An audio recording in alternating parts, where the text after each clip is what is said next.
Good day, learners! This is again Teacher Corley, and this time, our topic is all about adding and subtracting fractions. But before we do that, we have to check first our given. We have to check whether the given fractions are similar or dissimilar fractions because they have different rules in doing so. But what are similar fractions and what are dissimilar fractions? So when we say similar fractions, these are fractions with the same denominators.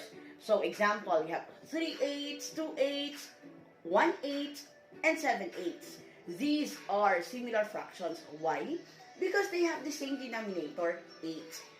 Now, what are dissimilar fractions? These are fractions, of course, with different denominators, or we call them unlike fractions. What are the examples? We have 2/3, 3/6, 1/8, 4/5, and 4/7. These are fractions with different denominators. So we call them dissimilar fractions or unlike fractions. This time, we are going to add or subtract now similar fractions. So what if you are given 3/5 plus 1/5? So as you can see, the given fractions are similar because they have the same denominator, 5. So what we're going to do is we just have to add directly the numerators and simplify whenever possible. So 3 plus 1 is 4 over 5. Now, as you can see, 4 over 5 is already the final answer because there is no factor which is common to both 4 and 5 except 1. So, what if you are given 7 over 15 minus 2 over 15? So, here we are going to subtract. As you can see, the given fractions are similar fractions. So, what we're going to do is we are going to subtract directly the numerators. So, 7 minus 2 is equal to 5 over 15. Now, 5 over 15 is not yet the final answer. Why? Because there is a number which is common to both 5 and 15. So, as you can see, 5 is equal to 5 times 1. 15 is equal to 5 times 3. So, there is a number 5 which is common to both numerator and denominator.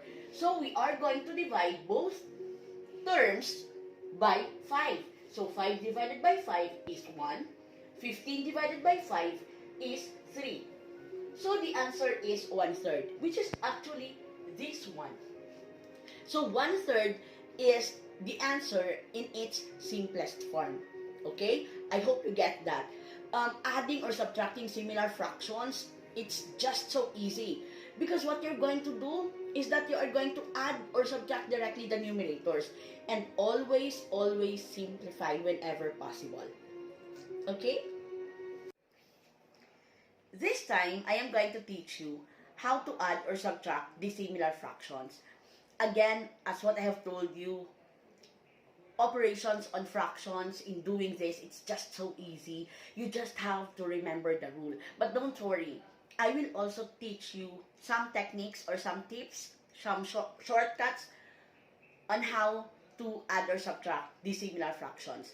Now, what if you are given 3/4 plus 2/5? This one, as you can see, the fractions are different. That's why they are called dissimilar fractions. So what we're going to do is that we are going to transform or convert each fraction to its equivalent fraction. So we have to look for the least common denominator or the LCM of the denominators. So 4 and 5, the least common multiple is 20. Why is it least? Because it could also be 40, it could also be 60, it could be 80, it could also be 100. It's correct. It's a common multiple to 4 and 5, but we are looking for the least, the smallest or the least number, which is, a multiple of 4 and 5. So how are we going to find that? So here, you can do it by listing also. 4, you can have 4, 8, plus 4 is 12, plus 4 is 16, or 4 times 1 is 4, 4 times 2 is 8, 4 times 3 is 12, 4 times 4 is 16, 4 times 5 is 20, plus 4 is 24, and so on. For 5, you have 5, 10, 15, 20, 25, 30, 35, 40, and so on. If I am going to continue this would become 24, 28, 32, 38, 40, 40, 44. So many, that's listing. But don't worry, I will teach you the secret later. Okay, so what is common here is 20. The common multiple between 4 and 5. And also 40. And so on and so forth. Okay, so 20 and 40 in this listing are the common multiples of 4 and 5. But we are looking for LCM, the least. Okay, so it is 20. So 20 over 20, that would be our common denominator now. So 20 divided by 4, you divide it, is 5. 5 times 3 is 15. 20 divided by 5 is 4 times 2 is 8.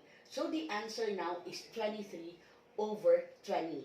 Remember a while ago, since the fractions are already similar, we are going to add directly the numerators. So that is 15 plus 8 is 23 over 20.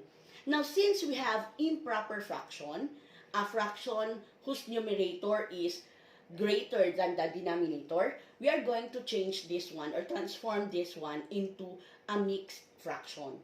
So, 23 divided by 20 is 1. 1 times 20 is 20. The remainder is 3. The quotient will be your whole number. The remainder will be the numerator of your proper fraction, and 20 will become your denominator. So, 23 over 20 is actually 1, and 3, 20 yet. How are you going to check if your answer is correct? Just multiply. 20 times 1 is 20, plus 3 is 23. So, 23 over 20. Quite long, right? It's quite long, but don't worry, I will teach you a technique. So, you are given 3/4 plus 2/5. This is, I call this as CCA. CCA. I don't know if it's in the book or if it's in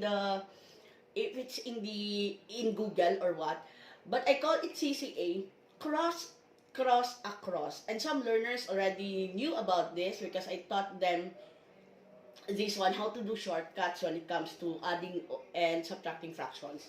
What do you mean by CCA? It's cross, across. So, cross, across. So, 3 times 5 is 15. 4 times 2 is 8.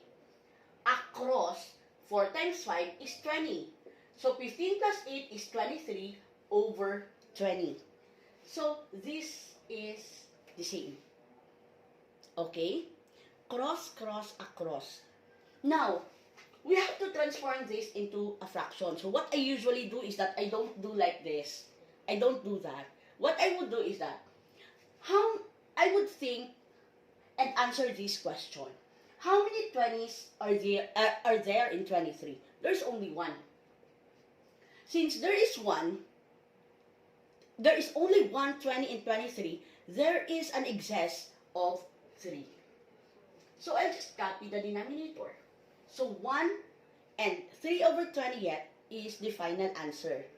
So it's just the same. Okay? So it's up to you what method to use. Your teacher would really teach you the proper steps in doing so, which is really very just right. Okay? Then what I usually do, if the learners are already in high school or in college, I don't ask them to do this one anymore. I just ask them now, if you're given fractions, like similar fractions, and you're asked to add or subtract, just do cross, across. Then simplify. Okay? Guys, those are just, I think, 3 or 4 examples, but it took almost 9 to 10 minutes, including the introduction. But just bear with me. I will be uploading videos about more exercises on adding and subtracting fractions, as well as adding and subtracting a fraction and a fraction in a whole number, or mixed fractions.